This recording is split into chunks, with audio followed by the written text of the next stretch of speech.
Welcome to the deep dive. Yeah. This is where we take the information you bring us, articles, research, notes, sometimes even audio recordings like today's. And together, we really dig in, try to pull out the most important bits, the surprising stuff, and just help make sense of it all. Yeah, sort of like guides through the data, finding the interesting patterns and what they might mean. Exactly. And that's precisely what we're tackling today. We've got a really fascinating topic someone sent in, some highly unusual findings in just everyday drywall samples. Yeah, it's pretty intriguing. Our source is actually an audio recording. It describes some very detailed observations about these specific samples. Right. So our job here, our mission for this deep dive, is to unpack what exactly was seen according to that recording, what tools were used to, reveal these things. And also the theories that were presented in the recording about what might actually be embedded in this, well, this very common building material. Okay, let's jump right in then. Let's do it. So diving straight into the observations, the core thing, the main discovery mentioned in the recording is fluorescence. Right. And just quickly, fluorescence, that's when a material absorbs light at one wavelength. Like UV, ultraviolet light. Exactly, UV. And then it re-emits it as visible light, so it looks like it's glowing. Okay. And this glow wasn't just on the surface of the drywall. No, that's what's surprising. Apparently it was observed inside the drywall, too. Wow. Okay, and how did they see this? You mentioned UV light. Yeah, special tools were key here, specifically UV lights or black lights. Black lights. The person in the recording mentioned using a tube-style fluorescent black light. Right. And also a couple of those handheld ones, the kind sometimes used for finding pet urine. Oh, yeah, I know those. So using those lights made things visible that normally weren't. That seems to be it, yes. The UV light was crucial. He described putting the drywall under the black light, turning off the other lights. And you could clearly see this glow. Clearly see the glow. And interestingly, he also noted that even when he turned the overhead lights back on, while it dimmed the fluorescence a bit, you could apparently still see it, at least in some spots. Okay, so not just a faint shimmer. It must have been reasonably bright then, if it wasn't totally washed out by normal light. Seems that way. Potentially quite a distinct fluorescence. But it wasn't just like a general glow all over the sample.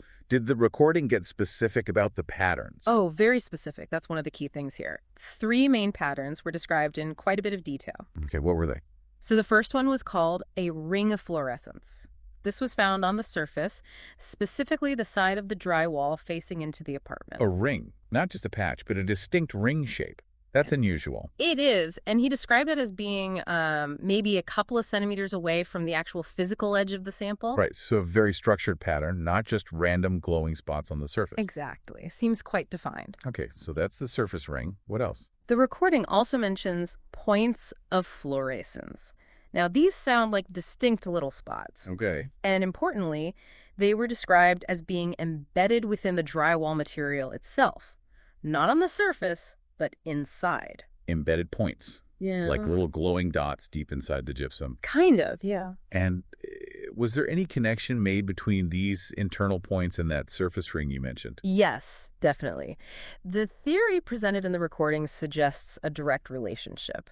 How so? Well, the person theorized that if you were to, say, dig into the drywall near where that surface ring appeared, you'd eventually hit one of these embedded points deeper inside, sort of corresponding to the location of the ring on the surface, but closer to the edge internally. Okay, I think I follow. So you get the surface ring, and then deeper in, the embedded point that's somehow linked to it in this theory. What was the third pattern? The third type was described as deposition. Deposition. Yeah, and this type of fluorescence was seen in a couple of places. Right on the cut edge of the drywall, and also sort of scattered inside near where one of those embedded points might be. Okay, and I think the recording called it fluorescent M material at one point. It did, yes. Fluorescent M material deposition. So deposition, does that imply something settling or accumulating over time? That seems to be the implication, yeah. It suggests this fluorescent stuff isn't always just a neat little point, but maybe it can also exist as more of a residue or a spread out layer. Okay. He mentioned seeing this deposition right on the edge where an internal point was visible underneath the surface. Right. And also talked about scattered deposition, maybe causing a fainter glow in a small piece that had broken off the main sample. Interesting. So you have these 3 distinct visual things under UV light. The surface ring, the embedded points, and this deposition or residue. Correct. So, okay, putting all that together, The person in the recording then offers a theory about what's causing this fluorescence, what this material is, and it sounds pretty out there. It is quite unexpected, yes. The theory proposed is that microwave energy is somehow transmitting through the drywall. Not bouncing off it, but going through the plane of the material itself. Microwave energy. Yeah. Going through the wall. Okay. Yeah. And how does that link to the glowing spots? Well, the idea presented is that when this microwave energy moving through the wall hits that embedded fluorescent material, those points we talked about, the energy gets reflected or redirected by that embedded material. Redirected where? Specifically redirected out into the occupied space, towards the apartment side, basically. Wow. Okay, so the theory is microwaves travel through the wall, hit these tiny embedded points, and those points act like mini reflectors, bouncing the energy out into the room. That's the gist of the theory presented, yes, like a redirection mechanism. And the visible patterns, the ring and the deposition, are somehow evidence of this redirection happening. That seems to be the connection drawn. The deposition pattern, especially, was described as being a direct result of this redirection process happening over time, like residue from the energy interaction. That's quite a theory. So the UV light just makes the physical evidence of this process visible, the fluorescent material itself, but the underlying proposed mechanism involves unseen microwave energy interacting with it. Precisely. That's the link made in the source recording.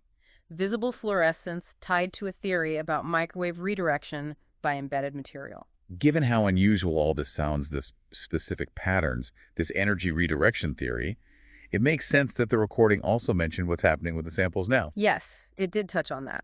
The person recording stated they're actively working to preserve these drywall samples. Keeping them safe, intact. Exactly, as intact as possible. And why? What was the stated reason for being so careful with them? Two main reasons were given.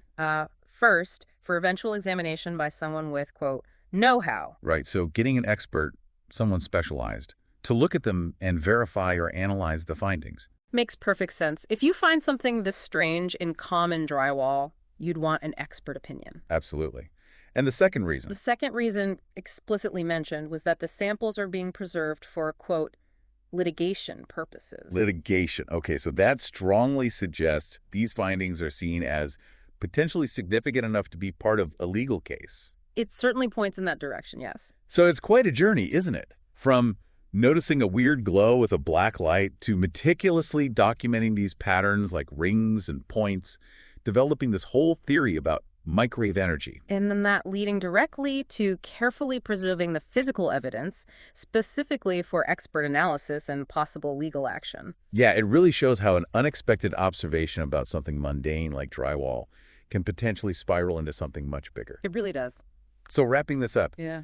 after hearing about these, well, really specific and detailed observations, the fluorescence, the potential embedded materials inside regular drywall, what does this make you listening right now think about? Yeah, I mean, how does hearing about something so unexpected, revealed just by a simple tool like a black light, maybe change how you perceive the ordinary materials that make up the spaces around you every day? It's worth considering, right? The implications when someone makes these kinds of detailed, maybe even startling observations about common stuff. What's that whole process like? You know, from just spotting something surprising like glowing points in a wall to then seeking out experts, trying to verify it, and ultimately figuring out the real phenomena behind it all. Something to think about. What might be hidden in plain sight in the materials we interact with constantly?